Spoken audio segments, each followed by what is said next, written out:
And I asked myself, who is more moral in terms of having a common vocation to serve the world? And clearly, the nations. I was lying there in bed thinking about this, thinking, well, there are 40 wars going on in the world tonight while I'm lying here. And most of those wars are fueled, not caused, but fueled by the religions of the world, who still don't speak to each other, who teach their children to see other children from other religions as pagans or heathens or demonic. And so I woke up the next morning just convicted. Hans Küng, the theologian from Tübingen, Germany, says that there will never be peace among nations without peace among religions. And there'll never be peace among religions until there's dialogue among religions.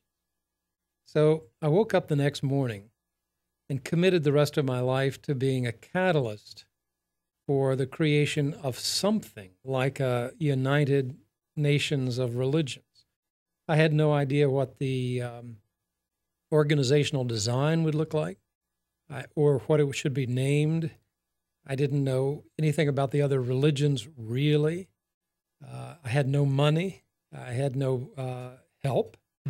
And what I really wanted to do, Andrew, was I wanted to be part of something that was out there in the world, and I just wanted to help. I didn't want to lead anything, and I didn't want to found anything. I thought, certainly, by the end of the 20th century, with all the killing in the name of God going on, there must be some group, some place that's dedicated to pulling religions together to pursue peace among religions. And so when I went out in the world trying to sign up to be of help, I found out nobody was doing it. So I just girded up my loins and said, as invincibly ignorant as I am of the whole enterprise, I'll just start. And invincible ignorance is a great gift. Sort of a Don Quixote format. But you went from that moment.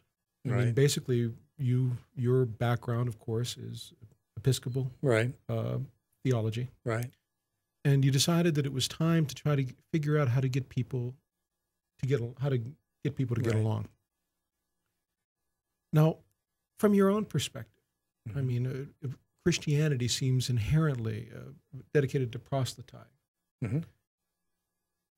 How did you resolve that problem within your own self? I mean, how is it that you could talk to someone about getting along together without selling the virtues of Christianity? That's the $64,000 question for anybody who is a believer in a religion that's a missionary religion that wants to proselytize. Although proselytize is probably a bad word because it connotes doing anything to change somebody's mind. But in terms of persuasive conversion, in my own mind, it seems like there are 6 billion people on the earth, and there are plenty of people who are unchurched or without a religion. I think it's fair game for anybody to go after anybody. But once somebody has a faith and is rooted, then I think we ought to pull back and begin to say there needs to be a new conversation with new dimensions.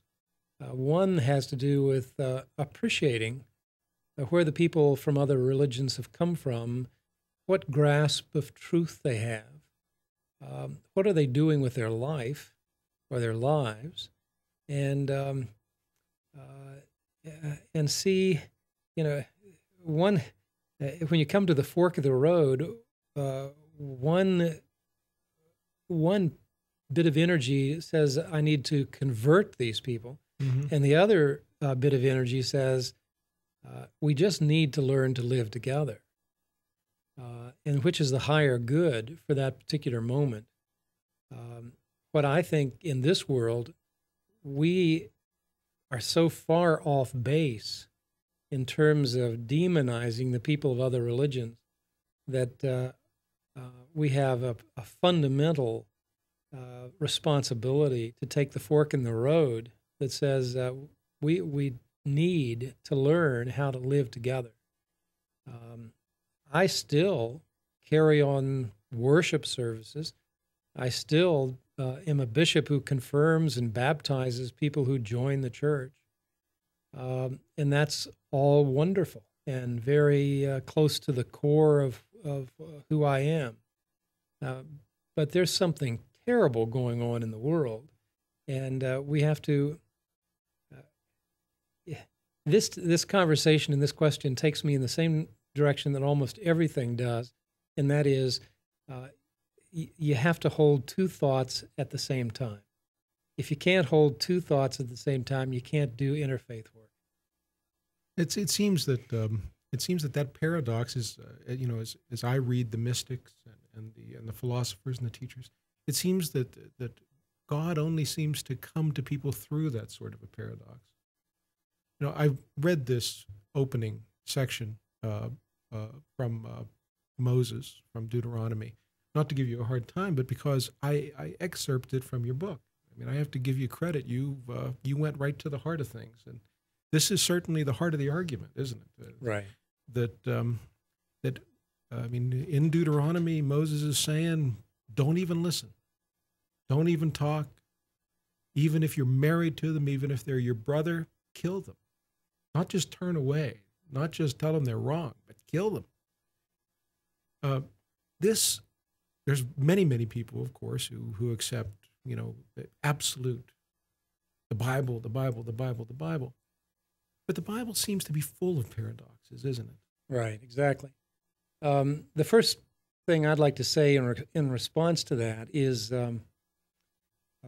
every religion has a lot of homework to do to go back to its sources and primitive scripture to see where religious violence is built into the very fabric of what we believe.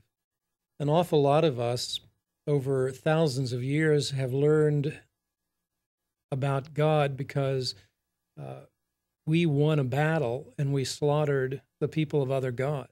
Yes. And we've never learned God in terms of peace.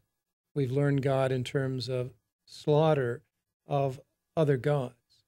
And therefore, when we get close to people of other religions, there's almost an automatic alarm system that goes off in people of many faiths because it seems like we're being disloyal.